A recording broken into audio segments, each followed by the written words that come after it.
Amém, igreja, graça e paz. Nós vamos continuar hoje a festa, né? Quem estava na festa aqui domingo passado? Opa, mas foi muito fraco isso, né? Quem estava na festa aí? Foi bênção ou não foi? Amém. Glória a Deus, né? E sempre depois de uma festa é um desafio você parar para trazer uma mensagem, né? Aquela agitação toda, o pastor Samuel, que realmente é uma bênção estar com ele, tem sempre uma palavra poderosa. E eu estava refletindo sobre que palavra compartilhar com vocês. E o Espírito Santo veio testificando que nós tínhamos que aprofundar um pouco a reflexão em cima do ser igreja. Nós precisamos avaliar à luz da palavra de Deus se realmente estamos sendo igreja. E o que é ser igreja? O pastor Samuel até estabeleceu ali algumas colunas, né? E ele, até pelo horário avançado, teve que correr um pouquinho, como eu fiz de manhã, mas agora eu pretendo fazer a coisa de uma forma mais compassada, né? E nós vamos agora, então, estar analisando isso, à luz da palavra de Deus, fazendo uma radiografia, né, da nossa atitude. E eu estava um pouco incomodado, porque eu sabia que eu tinha que compartilhar com vocês a respeito da igreja, do ser igreja, do pertencer, mas todos os textos, até muito interessantes, nós vamos trabalhar, as analogias da igreja, ainda faltava algo assim, faltava uma palavra rema, assim, uma palavra que vinha de encontro ao momento em que nós estamos vivendo e trouxesse uma expressão maior do ser igreja, né? Eu queria ler com vocês um texto, e esse texto, essa noite de manhã, ele realmente veio forte e confirmou no louvor. É Lucas capítulo 13, versículo 34. Lucas 13, 34. É um clamor, um lamento profético de Jesus sobre Jerusalém. Lucas 14, 34, 13, 34 até 35. Jerusalém, Jerusalém, você que mata os profetas e apedreja os que lhes são enviados, quantas vezes eu quis reunir os seus filhos, como a galinha reúne os seus pintinhos debaixo das suas asas, mas vocês não quiseram. Eis que a casa de vocês ficará deserta. Eu lhes digo que vocês não me verão mais até que digam, bendito o que vem em nome do Senhor. Interessante, né? Até pedi para colocar lá, a Lucy sempre me ajuda nessas coisas, eu não faço essas coisas, né? Mas ela achou a galinha ali, eu achei tão bom, bonito, né? Olha aqui, queridos, olha a simplicidade de Jesus, como que Jesus trata. Se fosse depender só de mim, ia ser uma complexidade total. Mas as coisas de Jesus são muito simples. Simples. Até fazer propaganda do Congresso de Mulheres, né? Simples assim, né? Muito simples. Olha o que Jesus está colocando, né? Um cuidado debaixo das suas asas. Só que as pessoas não compreendem. O povo para o qual ele foi enviado não entendia que algumas coisas que Jesus colocava para que eles fizessem, alguns limites, algumas regras, que aquilo não era um fator limitador. Você pode olhar para esta asa e entender que isso é um fator limitador. Agora você deve entender, queridos, que você ser e pertencer à igreja contra a qual as portas do inferno não vão prevalecer, isso significa cobertura sobre a sua vida, cobertura e cuidado. Deus quer cuidar de você através da igreja. É importante isso. E esta foi a palavra que realmente saltou para mim, né? Nós vamos trabalhar algumas analogias, dentre todas as analogias de igreja, né, nós vamos destacar 3, mas eu queria parar um pouco nisso, porque nesse mesmo texto, Jesus estava ali tendo muita dificuldade com os fariseus, com os líderes religiosos. Por quê? Porque Jerusalém, até hoje, Jerusalém é uma capital espiritual do mundo. Todas as pessoas vão para Jerusalém. E Jerusalém estava começando a achar, sabe aquele negócio de se achar? Está se achando. Jerusalém achava que não precisava de mais um profeta. E ela queria especificamente, presta atenção nisso, Jerusalém queria especificamente um libertador do jugo do Império Romano. Ela não queria um profeta, mais um profeta. Ela queria um libertador. E nem sempre aquilo que nós queremos é o melhor para nós. E quando você se submete à cobertura da igreja, à direção da igreja, nem sempre aquilo que você quer vai ser obtido, mas é o melhor para você. Porque Deus, Ele ama cada um de nós, ao ponto de não dar tudo aquilo que a gente quer, mas aquilo que nós necessitamos. E dentro dessa introdução, antes de nós esmiuçarmos um pouco o conceito de igreja, além do cuidado, que é a ênfase, presta atenção, a ênfase de você pertencer, estar debaixo da cobertura, é que Deus quer cuidar de você. Assim como Jesus dizia naquela época Jerusalém, Jerusalém está dizendo igreja, igreja. Porque a igreja de hoje está mais ou menos como a igreja lá de Apocalipse. Aquela poderosa, que não precisa de nada, tem tudo. É o que tem acontecido aí fora. Igrejas orgulhosas, prepotentes. Mas aqui, ele continua no capítulo 14.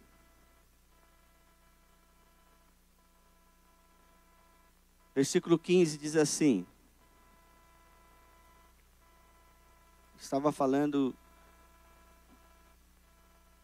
para alguns líderes religiosos que o questionaram porque ele entrou na casa de um fariseu. Nesse versículo 15 ele diz assim: ao ouvir isso, um dos que estavam à mesa com Jesus disse-lhe: feliz será aquele que comer no banquete do reino de Deus. Jesus respondeu: certo homem estava preparando um grande banquete e convidou muitas pessoas. Na hora de começar, enviou o seu servo para dizer aos que haviam sido convidados: venham, pois tudo está pronto. Mas eles começaram, um por um, a apresentar desculpas. O primeiro disse: acabei de comprar uma propriedade e preciso ir vê-la. Por favor, desculpe-me. Outro disse: acabei de comprar 5 juntas de boi. Estou indo experimentá-las. Por favor, desculpe-me. Ainda outro disse: acabo de me casar, por isso não posso ir. O servo voltou e relatou isso ao seu senhor. Então o dono da casa irou-se e ordenou ao seu servo: vá rapidamente para as ruas e becos da cidade e traga os pobres, os aleijados, os cegos e os mancos. Disse o servo: o que o senhor ordenou foi feito e ainda há lugar. Então o senhor disse ao servo: vá pelos caminhos e valados e obrigue-os a entrar, para que a minha casa fique cheia. E eu lhes digo: nenhum daqueles que foram convidados provará do meu banquete. Aqui nós temos uma lição importante. Se você realmente quer ser abraçado e cuidado pela igreja, você precisa largar o seu orgulho pessoal, a sua vaidade, o jeito seu de querer resolver as coisas, o jeito seu de querer fazer igreja. Porque esse tem sido o maior problema para o avanço da igreja. As vaidades pessoais, de pessoas que querem construir a igreja ao seu modo. E é interessante, queridos, que todas essas pessoas que se achavam ali donas da verdade, perfeitas, eles não aceitaram o convite de Jesus. Aí todos aqueles defeituosos, mancos, paralíticos, esses vieram e provaram do banquete. Sabe por quê? Porque Deus resiste ao orgulhoso e soberbo, mas Deus dá graça ao humilde. Se você quiser realmente receber tudo aquilo que Deus quer derramar na sua vida através da igreja, você tem que ter uma atitude humilde, de quebrantamento. Esta é a introdução. De manhã eu demorei demais nisso, né? Então não vou continuar nesse texto. Eu tenho que passar para outros. Por quê? Porque Deus quer trazer hoje para você uma direção em termos de ser igreja. Não quer que você fique apenas à margem da igreja. não quer que você permaneça apenas como um espectador da igreja ou um frequentador da igreja. Nós aumentamos o auditório para que houvessem mais espectadores, mas o objetivo nosso não é de ter espectadores, termos discípulos. Se você prestou atenção num dos enunciados da festa lá, um dos objetivos nossos, profético, é de chegar ao número de 7.000 discípulos, não frequentadores. 12 discípulos de Jesus, e ainda um deu um perdido, né?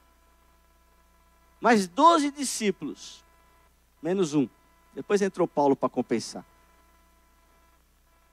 Transtornaram o mundo naquela época.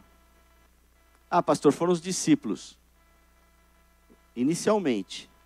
Porque depois da perseguição, todos saíram, exceto os apóstolos, anunciando o evangelho e o reino de Deus. E toda aquela região foi alcançada. Isso não é apenas para um ou outro. Se você pegar a oração sacerdotal de Jesus, nós vamos chegar lá, ele ora por cada um dos que viessem a crer. Fala para o irmão que está do seu lado aí, você não é apenas um número. Você é um discípulo.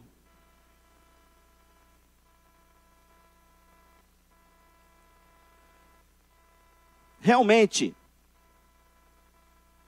se todas as pessoas que já frequentaram essa igreja, que já passaram por essa igreja, tivesse essa atitude de quebrantamento, de humildade, de não querer construir a igreja ao seu jeito, nós já teríamos passado isso há muito tempo. E eu estou aqui desde o começo, né, junto com essa equipe abençoada aqui. Teria sido bem mais fácil trabalho de conduzir o povo de Deus. E olha, não estou reclamando não, é uma bênção estar com vocês, né? O melhor lugar que a gente pode estar é estar na casa de Deus, junto com o povo de Deus. Lá fora não tem nada. Quem já foi lá fora sabe que não tem nada de bom que possa suplantar aquele vazio que temos dentro de nós. Eu quero começar aqui falando um pouco então do próprio conceito de igreja. Conceito etimológico, né? A palavra igreja, ela vem no original, a palavra no original grego é eclésia. Essa palavra ela é composta, ela tem duas partes. A primeira parte é ek, para fora, e de eclésia, que vem de kalel, chamar. Então, nós podemos fazer claramente uma definição, são chamados para fora. Esse é o conceito, essa é a ideia principal de igreja. Este também é um ponto importante que nós não podemos esquecer. Nós não podemos ensimesmar a igreja. A igreja não pode se fechar em seus programas e projetos. A nossa missão está a partir da porta de saída. Quando nós saímos daqui, depois da nossa assembleia, do nosso culto, da nossa celebração, da nossa adoração, nós entramos em missão. A igreja, ela vive em missão. A igreja ela tem que ser missionária na sua essência. Qualquer um de nós, queridos, e nós vamos entrar também na parte de sermos igreja, pedras vivas, todos nós temos que propagar o evangelho. A missão nossa é alcançar aos perdidos. Somos chamados para fora. Somos chamados para fora de nós mesmos, dos nossos próprios interesses. Somos chamados para fora do sistema deste mundo. Somos chamados para fora de tudo aquilo que veio para roubar, matar e destruir. Nós somos chamados para fora, queridos, da religiosidade, do fermento dos fariseus, de vários movimentos de morte que o inimigo tem procurado semear dentro da igreja. Teologias que apresentam parte da igreja e que são heresias. São falsas, apresentam apenas uma face do evangelho. Nós temos que sair para fora de tudo isso, queridos, e mergulhar na palavra de Deus na sua totalidade, na missão de Deus na sua totalidade. Somos chamados para fora dos dogmas criados por homens. Quem é Paulo? Quem é Apolo? Quem é Calvino? Quem é Lutero? E muitas vezes ficamos discutindo tolamente ideias formuladas por homens, por filósofos. Ou nós somos cristãos ou não somos, queridos. Se você quiser seguir a qualquer outro, siga. Mas se você é cristão, siga somente a Jesus. Até porque a igreja é dele. A igreja não é de homem algum. E chamado para fora tem a ver com a comissão. A nossa identidade no próprio nome é esta. Mas Jesus disse claramente, com todas as letras, lá em Marcos 16:15, em Mateus também lhe fala isso. Disse-lhes: ide por todo o mundo e pregai o evangelho a toda criatura. A grande comissão é dada a todos nós, queridos. Nós não podemos dizer, olha, a igreja vá lá e faça. Aí já está errado. Porque você é a igreja. Com esta compreensão de ser, você nunca vai dizer, olha, vocês da igreja. Sabe esse lance da casa? Acabou de falar aqui. Quando você chegar aí e falar, olha, o pessoal da igreja vai reformar a casa lá. Os pastores decidiram investir para reformar a casa. Você ainda não entendeu. Quando você disser, nós como igreja vamos levantar essa casa, e aí vai ser uma porta de entrada para o céu. Muitas vidas vão alcançar o Senhor através daquela casa. Vocês estão entendendo? Nós somos a igreja. O que eu posso fazer para contribuir com isso? Perdoe-me, agora só que eu olhei para vocês aí, né? Parece que vocês não existem. Né? Tudo bem aí? Estou aprendendo, né? Glória a Deus. Nós temos que ter compaixão, queridos. Se somos a igreja de Deus, e aí entra um ponto. No Novo Testamento, a expressão igreja de Deus é abundante. Por quê? Porque ele quer deixar bem claro que a igreja é de Deus e deve pulsar por aquilo que Deus pulsa. Deus pulsa por vidas. Nós temos que pulsar por vidas. Nós temos que ter compaixão das vidas. Jesus via algumas situações erradas e ele parava tudo o que estava fazendo.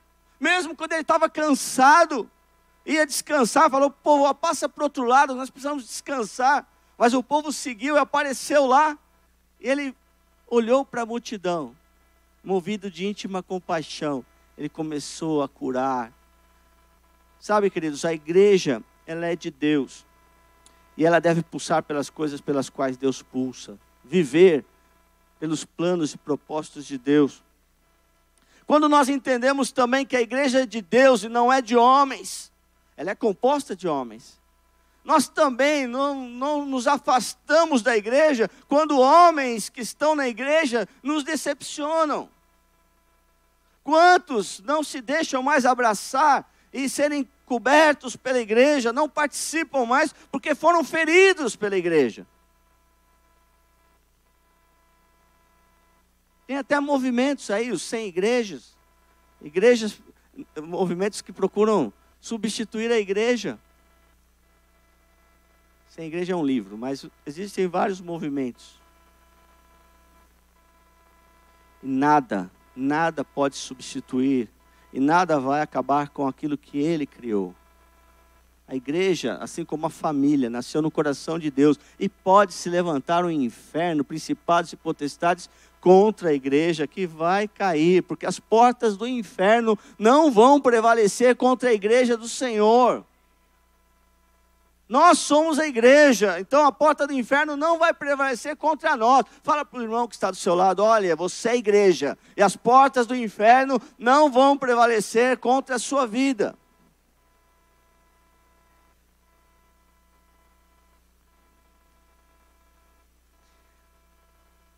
Quando nós entendemos que a igreja é do Senhor, mesmo que alguém nos fira, nós não vamos nos afastar da igreja. Porque o nosso negócio é com Deus, que é o Senhor da igreja, não é com homens.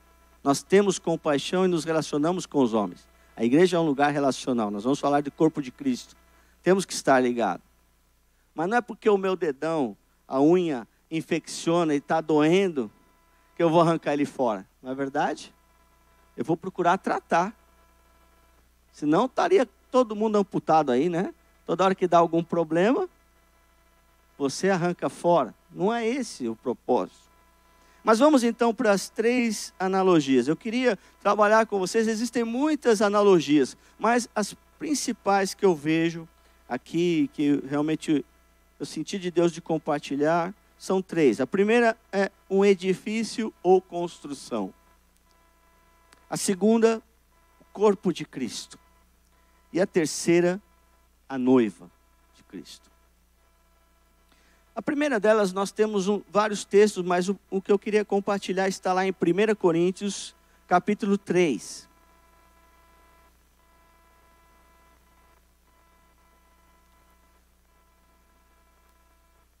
E é interessante que aqui em 1 Coríntios, capítulo 3, toda essa ministração de Jesus, conceituando a igreja a partir do versículo 9, ela surge em função de uma disfunção, na verdade.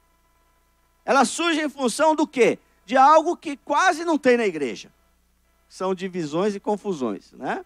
Mas aqui diz aqui, no início do capítulo 3, irmãos, não lhes pude falar como a espirituais, mas como a carnais, como a crianças em Cristo. Dê-lhes leite e não alimento sólido, pois vocês não estavam em condições de recebê-lo. De fato, vocês ainda não estão em condições, porque ainda são carnais. Por quê? Visto que há inveja e divisão entre vocês. Não estão sendo carnais e agindo como mundanos? Pois quando alguém diz, eu sou de Paulo e eu sou de Apolo, não estão sendo mundanos? Afinal de contas, quem é Apolo? Quem é Paulo? Apenas servos por meio dos quais vocês vieram a crer, conforme o ministério que o Senhor atribuiu a cada um. Eu plantei, Apolo regou, mas Deus é quem fez crescer. De modo que nem o que planta, nem o que rega são alguma coisa, mas unicamente Deus que efetua o crescimento. O que planta e o que rega tem um só propósito, e cada um será recompensado de acordo com o seu próprio trabalho. E aí entra o ensino claro dele. Pois nós somos cooperadores de Deus. Vocês são lavoura de Deus e edifício de Deus. Conforme a graça de Deus que me foi concedida, eu, como sábio construtor, lancei o alicerce e outro está construindo sobre ele. Contudo, veja cada um como constrói, porque ninguém pode colocar outro alicerce além do que já está posto, que é Jesus Cristo. Se alguém constrói sobre esse alicerce, usando ouro, prata, pedras preciosas, madeira, feno ou palha, sua obra será mostrada, porque o dia trará luz, pois será revelada pelo fogo, e provará a qualidade da obra de cada um. Se o que alguém construiu permanecer, este receberá recompensa. Se o que alguém construiu se queimar, este sofrerá prejuízo, contudo, será salvo como alguém que escapa através do fogo. Interessante isso, queridos. Em primeiro lugar, eu queria destacar aqui que quando Deus coloca construção, nenhuma construção, nenhum prédio aparece pronto de um dia para o outro, não é verdade? Toda construção indica um processo. E, aliás, uma série de processos. Assim como você constrói algo errado na sua vida, isso foi processual, não é? Um mau hábito você não adquiriu de uma hora para outra. Hábito foi algo que foi se repetindo. Normalmente o cara não se torna um alcoólatra logo na primeira vez que ele pega a bebida. É um processo degenerativo. Agora, o reino de Deus, queridos, nas nossas vidas, ele tem que ser um processo construtivo e constante, não pode parar. Muitos começam a construção e param, né? Ele já reparou como é terrível uma obra parada? Já reparou? Cria bicho, desestrutura as coisas, é lugar não só de animal, mas também de seres humanos corrompidos, é uma situação terrível. Eu queria dizer, queridos, que esta obra que Deus começou na nossa vida não pode parar. Nós temos que persistir. Não podemos desanimar, porque de repente Deus fez até uma parte. E se você tem uma recaída, né, como aqui diz o texto, né, essas pessoas não eram naturalmente carnais. Apesar que a igreja de Corinto era realmente uma igreja muito complicada. Tinha dons, tinha o reteté, tinha tudo lá, mas o pessoal de vez em quando saía mesmo da espiritualidade e entrava na carnalidade. Paulo teve muito trabalho com esta igreja, assim como Deus deve ter muito trabalho com cada um de nós aqui, na sua área específica de dificuldade. Mas Deus não desiste de nós, queridos, e Deus não desistiu da sua igreja. A igreja de Cristo, ela é uma construção que vai aqui para a eternidade. Aquilo que nós construímos aqui vai passar para a eternidade. E é interessante que de vez em quando tem um controle de qualidade de Deus, que é o fogo. É fogo, né? Literalmente é fogo. Lá em Tiago, inclusive o escritor de Tiago, ele fala algo que é difícil às vezes de você compreender. Ele fala assim: tende motivo de bom ânimo, de alegria, o passar por várias provações, né? É difícil a gente se alegrar no meio da provação, né? Mas a provação, queridos, é que vai realmente demonstrar aquilo que é abalável e aquilo que não é abalável. Aquilo que pode ser consumido e aquilo que não pode. Porque às vezes a sua vida está toda fundamentada em palha, em coisa que não tem a ver com a essência do Evangelho. E Deus vai ter que trazer um fogo, e o fogo vai queimar tudo isso. Você vai ficar desestruturado, a casa vai quase cair, porque Ele quer fazer de novo. E de repente Ele vai pegar o vaso e vai quebrar, para fazer de novo. Essa casa tá quase ali, né? Estava sem dúvida se tinha que derrubar e fazer de novo, né? Mas não, vai dar para reformar, né? Mas existem algumas situações que Deus tem que quebrar. Toda uma construção que está errada. Não tem conserto. E Ele vai provar isso através do fogo, da provação. Por quê? Porque se for de Deus, aquilo que você está se ancorando tanto, vai permanecer. Se não for, Deus vai tirar da sua vida. E de repente tem pessoas que Deus tira aquilo da vida e você fica desesperado. Sabe, Deus está te dando um livramento, meu irmão. Minha irmã, talvez rompeu aí um namoro, você está aí meio mal. Olha, foi livramento de Deus. Deus está cuidando de você. Aquilo poderia ser um tropeço bem maior na sua vida e você está chorando. Deus vai te dar uma bênção muito maior, né? Desde que você creia e procure se deixar cobrir pela bênção de Deus.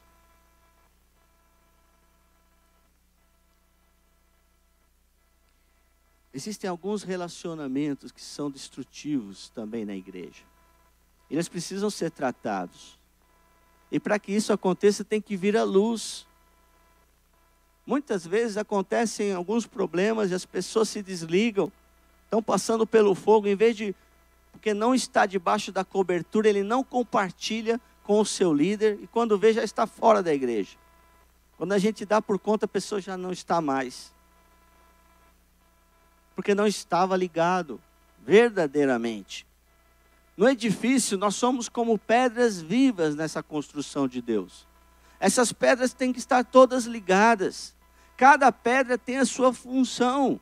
Se não tiver um tijolo numa construção, aquilo é brecha na construção. Quando você não assume o seu papel, ou quando você deixa de assumir o seu papel na igreja, a igreja não tem o alcance que ela teria com você. Você é um ser único. Deus te criou de uma forma especial.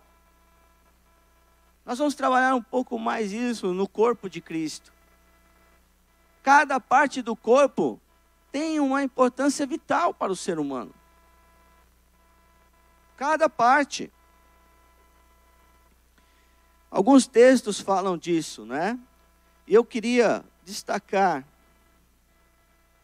também Efésios, capítulo 2, versículo 20 a 22, edificados sobre o fundamento dos apóstolos e dos profetas, de quem Jesus Cristo é a principal pedra da esquina, no qual todo edifício bem ajustado cresce para templo santo no Senhor, no qual vós juntamente sois edificados para a morada de Deus em espírito. Entendem? Nós precisamos, como igreja, ser um lugar onde Ele gosta de estar. Tem até uma música antiga, né, do Filho dos Homens, que fala, eu quero ser o lugar onde o Senhor gosta de estar. Sua casa favorita.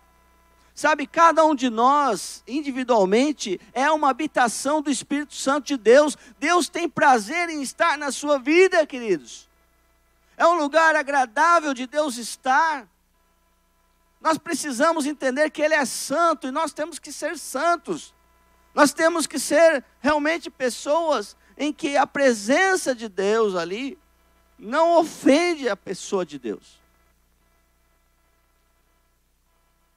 Até nós que somos humanos, não temos dificuldade de ficar com uma pessoa extremamente negativa, uma pessoa que só vê coisa ruim, né? Se está chovendo é porque está chovendo. Se está sol é porque está sol. Nunca está bom. Se está calor é porque está calor. Reclama de tudo e de todos. Nós precisamos entender, queridos, que a presença de Deus e a sua graça é suficiente para nós. Temos que ter alegria com contentamento. Não estou dizendo que temos que parar de crescer. O ser humano tem que continuar crescendo sempre, conquistando na sua vida, estudando, trabalhando. Mas as conquistas deste mundo ficam aqui. Agora, as conquistas que nós conseguimos como corpo de Cristo, se deixarmos de lado as divisões, se deixarmos de lado a carnalidade, a inveja, tudo isso nós vamos alcançar em Deus um estágio muito maior de espiritualidade. Quando nós somos uma casa em que Deus gosta de estar, Ele permanece ali e Ele traz luz para as partes escuras da nossa alma. Muitas vezes nós estamos lutando tanto com alguns problemas íntimos. Se nós trouxermos a presença de Deus, aquilo vai sair. Por isso, se você ainda não fez inscrição nesse curso, que nós, algumas ferramentas estamos dando como igreja, para que você atraia a presença de Deus. Além das formas convencionais de oração, nós estamos trabalhando outras formas ligadas à adoração, para que você permaneça na presença de Deus. O mundo não vai ser ganho por argumentação apenas. Tem que saber aquilo que você fala, mas não vai ser por discutir opinião ou religião que vai ganhar. Você não vai ganhar um muçulmano discutindo a religião, qual que é a melhor. Você vai ganhar com amor e com a presença de Deus. Quando ele olhar para você e ver que tem algo muito diferente que ele não tem, ele vai querer essa paz que vem do seu interior. Ele vai querer provar dessa água que brota do seu interior, do rio de águas vivas que brota do seu interior, porque você está cheio da presença de Deus. É tão lindo você encontrar com uma pessoa que está cheia da presença de Deus. Você até quer ficar junto com a pessoa, né? Tão bom estar com essa pessoa. Assim é o Espírito Santo de Deus. Quando nós o buscamos de todo o coração, quando nós nos despojamos dos interesses pessoais, do egoísmo, da inveja, de tudo aquilo que tem dominado este mundo, nós podemos avançar na nossa espiritualidade. Mas isso também outras religiões fazem, você sabia? Algumas religiões falam para você se despojar das coisas desse mundo aqui, dos valores desse mundo. Então qual é que é a diferença? Aí nós entramos para a segunda analogia. A segunda analogia coloca a igreja como corpo de Cristo. Aí já é um pouco diferente. Não é o esvaziamento do ser, mas é o preenchimento do ser com a presença de Deus. 1 Coríntios capítulo 12, um pouquinho mais para frente. 1 Coríntios capítulo 12, vamos ler versículo 12 e 13 e depois o 27. 1 Coríntios 12, 12. Ora, assim como o corpo é uma unidade embora tenha muitos membros, e todos os membros, mesmo sendo muitos, formam um só corpo, assim também com respeito a Cristo, pois em um só corpo todos nós fomos batizados em um único Espírito, quer judeus, quer gregos, quer escravos, quer livres, e a todos nós foi dado de beber de um só Espírito. E aí ele continua falando, né, que o corpo não é feito de um só membro, mas de muitos.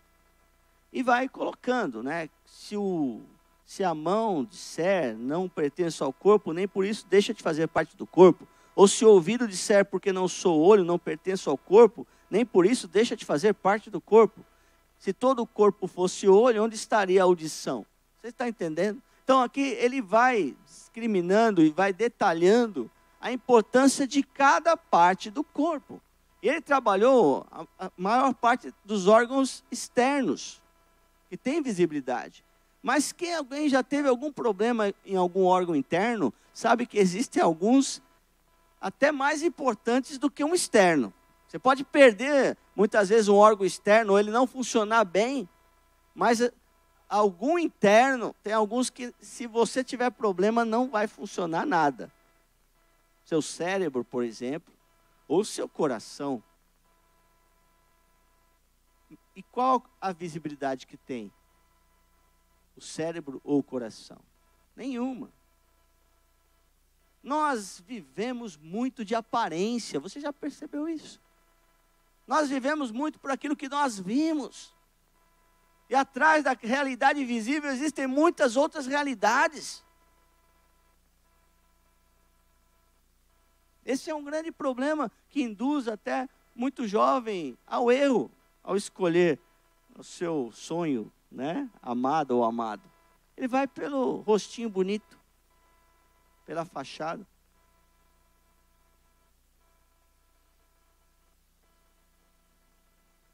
E se acontecer um acidente e o rostinho bonito se desfigurar? Aquela pessoa não vai ser outra pessoa? Nós precisamos parar de viver em função da aparência, de entender que não são apenas importantes as pessoas que aparecem na igreja ou que têm visibilidade. Todas as pessoas são importantes. Todos os que servem, os que intercedem, os que contribuem, todos são importantes. Aqueles que estão envolvidos com as células, nos grupos de casais, todos são importantes. Nos cursos de formação espiritual, de discipulado, todos são importantes, queridos. Naquele que, sem mesmo pertencer a uma liderança, quando sabe que tem alguém do corpo que está com algum problema, você vai lá e socorre aquela pessoa. E você o faz porque você é parte do corpo, não porque você tem um título dentro do corpo. Você é importante. Todos somos importantes, não existe uma parte mais importante que a outra. Todos somos cooperadores. Mas eu queria destacar algumas coisas aqui. A figura do corpo é muito importante para descrever a unidade na diversidade, né? Eu estou olhando daqui e dá para ver muito legal. Que não tem ninguém exatamente igual ao outro, né? Olha para o lado aí, você está vendo alguém que é exatamente igual a você ou igual a outra pessoa? Não tem, não é verdade? É lindo isso, porque Deus, Ele trabalha com a diversidade. Ele, inclusive, criou essa diversidade. Tem alguns que são até meio estranhos, não é não? Mas não fala para o seu irmão que está do seu lado, né? Você é estranho não, né? Tem alguns que são. Alguns mais, outros menos.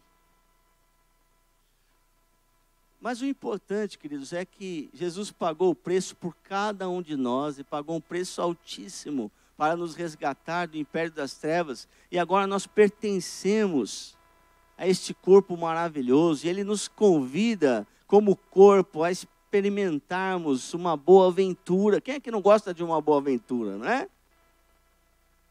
Todos nós queremos participar de uma boa aventura. Uma desventura, uma aventura ruim, ninguém quer. Mas uma boa aventura, todo mundo quer. Não é verdade? Uma boa viagem, uma boa descoberta.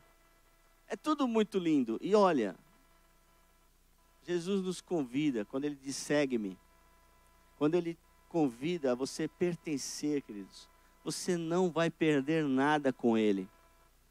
Porque tem muitas pessoas que pensam que quando você aceita o segue-me de Jesus, você vai perder coisas. Eu quero dizer que você não vai perder nada daquilo que você realmente precisa. Deus é o maior interessado em te dar boas coisas. Deus quer te dar toda sorte de bênçãos espirituais.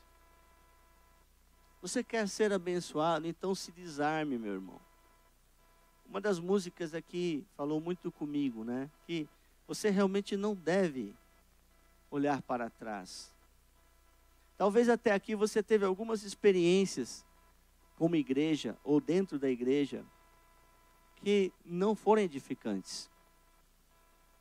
E Jesus mesmo disse que no mundo nós teríamos aflições. E Ele não disse, quando Ele fala para as pessoas seguirem Ele, que as pessoas não teriam problemas. Tem algumas igrejas que dizem aí, pare de sofrer, venha para cá. Isso é propaganda enganosa, queridos. É que eles não se enquadram no Código de Defesa do Consumidor, senão já estava lacrado aquilo lá. Porque é mentira. Só que é o que as pessoas querem ouvir. Tem muito mais gente lá do que aqui. Vocês estão entendendo? Que não é como igreja para oferecer para as pessoas aquilo que elas querem. A igreja está aqui para oferecer para as pessoas aquilo que elas precisam. Elas precisam da presença de Deus. Elas precisam do lavar regenerador da palavra de Deus. Elas precisam caminhar em corpo, em relacionamentos edificantes. E tem que corrigir esses relacionamentos para que realmente sejam edificantes. Nós temos que rever isso sempre. A construção está ligada com essa edificação, está ligada com andar em corpo. Porque você constrói uma casa, reforma uma casa e vai parar por aí? Não, tem que ter manutenção constante. Você tem que estar revendo as coisas. O corpo a mesma coisa. De vez em quando tem que fazer uma manutenção, não é não? Tem que fazer um check-up. Aliás, se você não faz, é bom fazer. Pelo menos anual. Para não ter surpresas ruins de vez em quando. E mesmo fazendo, de vez em quando tem surpresa ruim, né? Mas quanto mais não fazendo. Nós somos corpo, queridos. Temos que andar em unidade. Preserve a unidade do corpo. Não aceite pessoas, queridos, que querem quebrar a unidade do corpo. Pessoas que ficam falando mal do irmão. Não aceite. A palavra de Deus fala, se você tem alguma coisa contra o irmão, vá lá e resolva com ele. Se alguém veio falar com você de um outro irmão, fala, irmão, vai lá e fala com ele. Não vou falar, então eu vou. Vou te ajudar. Você não está conseguindo, eu vou lá. Nós temos que quebrar a maledicência, quebrar a semeadura do mal, intriga, confusão. Nós somos um corpo, querido. Se alguém tem algo contra o outro, ou se você sabe que o outro tem contra você, vai lá. Ah, pastor, mas também é demais, né? O cara que está invocado comigo, eu tenho que ir lá. É o que está escrito. Vai lá e fala, irmão, o que está pegando? Estou vendo que você não me cumprimenta, você não está falando comigo, tem alguma coisa errada? É isso. Simples assim. Gostei muito desse tema, né? Tomara que as mulheres sejam mais simples, porque são muito complicadas. A intenção é essa, glória a Deus, vamos jejuar e orar, para que seja uma conferência extremamente abençoada essa, né? Simples assim. Outro ponto, interdependência. Sabe, você não está em igreja para ser autossuficiente. E nem o sabichão, nem o dono de todas as coisas. Nós temos que fazer a nossa parte, agregar outras pessoas, treinar essas pessoas como multiplicadores. O objetivo nosso não é alcançar o máximo de vidas para Jesus. Se nós centralizarmos, não vai dar. Não vai dar. Porque o alcance seu é muito menor do que o alcance de todas as pessoas com as quais você se relaciona dentro da igreja. Nós precisamos aprender a delegar para as pessoas, acreditar nas pessoas. Se um dia você está numa função de liderança, é porque alguém acreditou em você. Você precisa acreditar nessa multiplicação. E principalmente você que ainda não assumiu nada porque não acredita que você consegue. Eu quero dizer que tem alguém que acredita. Deus acredita. E Ele vai te capacitar se você quiser. Deus quer que você faça a sua parte. Porque o alcance da igreja será muito maior quando todos se envolverem. E aí entra o item também de cooperação e crescimento. Toda parte do nosso corpo, queridos, é beneficiada quando há cooperação e crescimento.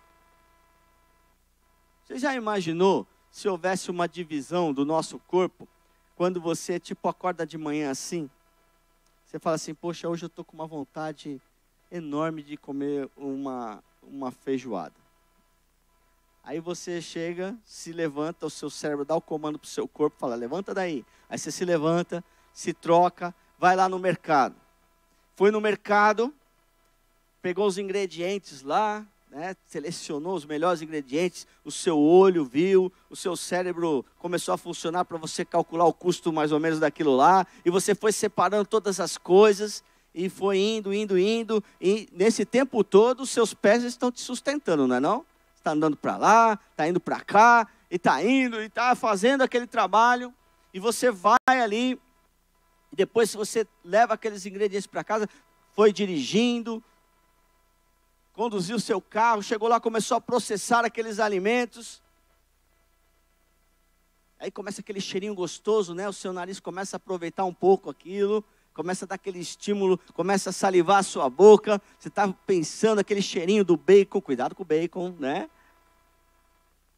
Não vai sair daqui e querer comer bacon, porque eu falei de bacon, perigoso. Mas, encurtando o assunto, chegou lá na hora de comer, está prontinho. Coloca a mesa. Você olha aquele prato maravilhoso. E aonde estão os seus pés? Onde estão os pés? Embaixo da mesa. E normalmente está apertado dentro de um sapato. Você nem teve tempo de tirar o sapato para pôr um chinelo, né? Você está degustando lá. Quem está experimentando o sabor? Onde que é? O que a boca fez nesse processo todo? Não podia sair uma briga tremenda lá no corpo? Fala, o que é isso aí? Por que agora só a boca e a língua estão degustando essa maravilhosa feijoada? O pé que fez um trabalho enorme tem que ficar lá debaixo da mesa. Não parece injusto isso? Agora, depois que ela é processada, os nutrientes dela não vão ser distribuídos para o corpo todo? Nós precisamos entender, queridos, que como corpo, todo o trabalho que é feito aproveita o corpo todo. Não é apenas as partes visíveis ou aquelas partes que acabam aparecendo ou degustando. Vocês entenderam que, num dos textos que nós lemos, que um semeia, outro rega, e é Deus que dá o crescimento, e depois vem outro e colhe. É assim. Nós precisamos entender isso, porque senão nós não experimentamos tudo aquilo que Deus tem para nós. E principalmente, nós somos corpo, mas tem um cabeça. E o cabeça é Cristo. Essa relação de submissão ao Cristo também, ela impede essa disputa entre as partes do corpo. Porque Cristo não permite, assim como nós não ficamos uma mão batendo na outra, dando tapa na própria cara, não é? Nós não ficamos normalmente fazendo isso, né? Talvez alguém faça. Ele precisa tratar se você faz isso, né? Mas o fato é que se nós estamos submissos ao cabeça, nós precisamos entender que tudo aquilo que nós fazemos no reino de Deus é para Ele. Toda a honra, toda a glória será dada a Ele. E o crescimento da igreja aproveita a todos. Por quê? Porque o mundo vai ser bem melhor quando o alcance da igreja é melhor. Nós queremos que diminua a violência, então pessoas precisam ser alcançadas com o amor de Deus. Pessoas precisam ser salvas do engano, do mal, do pecado, que cega. A nossa luta não é contra carne e sangue. Não vai ser prendendo apenas as pessoas ou pena de morte que vai resolver isso. Vai ser a transformação das vidas. Vidas entendendo e se arrependendo e mudando. E aí nós entramos na parte final, queridos. As ilustrações são legais, mas fazem a gente perder um tempo enorme, né? Aí eu tenho que encurtar a parte final. A parte final aqui é importantíssima também. Porque ela coloca a igreja como a noiva de Cristo. Só essa parte já seria objeto de uma mensagem própria. Porque a figura do casamento, queridos, ela é usada frequentemente nas Escrituras para representar entre a relação entre Deus e o seu povo. Deus se casou com Israel. Israel traiu Deus inúmeras vezes. Mas Deus não deixou de amar Israel. Jesus Cristo pagou um alto preço pela igreja que somos nós. Para que nós nos apresentemos a Ele de forma imaculada, com as nossas vestes limpas. Será que nós estamos preparados para nos encontrar com Deus? E esse preparo não é apenas de vestes, presta atenção, presta atenção. Vou relembrar uma das mensagens da pastora Sônia aqui. Aquelas virgens estavam com as vestes, mas uma boa parte delas faltava o quê? Faltava o óleo, faltava a unção, faltava a presença de Deus. Às vezes nós até temos uma aparência de piedade, nós até temos uma aparência de sermos boas pessoas, mas será que realmente somos?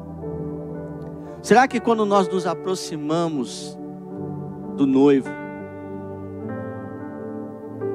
eu estou dizendo isso porque Deus está falando muito isso comigo, que eu preciso me aproximar mais, para que a glória de Deus resplandeça na minha vida.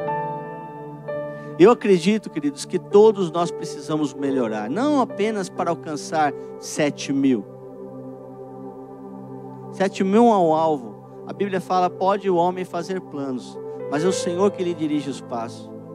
Eu quero dizer, queridos, que se nós realmente mergulharmos nessa experiência maravilhosa de ser igreja, de pertencer, de deixar de lado todo egoísmo, nós vamos alcançar muito mais do que 7.000 pessoas em 3 anos, queridos. É possível. Num só dia, Pedro, que era um cara torto como eu e você, numa pregação de Pedro, 5.000 se converteram. Numa pregação de Pedro. E você sabia que nós não pregamos apenas com a nossa boca, nós pregamos com as nossas vidas. E se você realmente levar a presença de Deus onde quer que você vai, as pessoas vão querer esse Deus, elas vão se converter, desde que você mantenha suas vestes limpas. Você não se deixe contaminar pelos valores corrompidos deste mundo. Deus tem infinitamente mais para fazer na sua vida e fazer na igreja edificando, queridos. Só que você precisa realmente ser igreja. Cada um de nós, cada um desses 1.600 frequentadores tem que ser discípulos, tem que ser pedras vivas desse edifício espiritual de Deus, tem que ser um membro ativo do corpo de Cristo.